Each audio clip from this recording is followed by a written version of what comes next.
Parents teach their kids how to ride a bike, how to drive a car, but what about how to drink responsibly?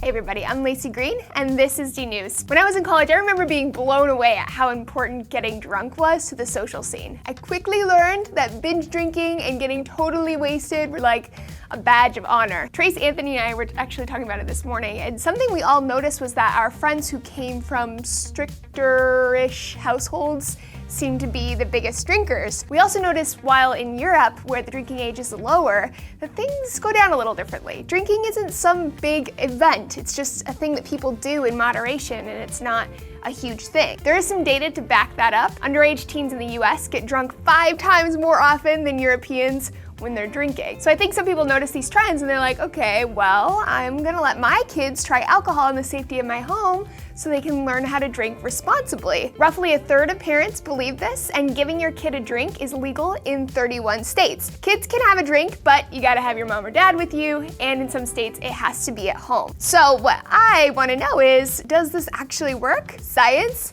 I need you right now. The short answer is, kinda. Depends, maybe? Here's what's been shown. The CDC has found that youth who start drinking before 15 years old are 5 times more likely to become alcoholics. A fellow of the Royal Society of Medicine found that alcohol exposure under age 16 primes the brain to enjoy it more. Other studies have found that drinking more than 20 drinks a month up through the early 20s wreaks havoc on the brain. It changes the frontal cortex, decreases cognitive function, executive function, memory, and attention span. And then the Journal of Adolescent Health published this huge study in 2004 where they found an essential distinction. Teens who were at a party with their friends where the alcohol was supplied by parents were twice as likely to binge drink, whereas teens who had an occasional drink with their parents were half as likely to binge drink. Aha!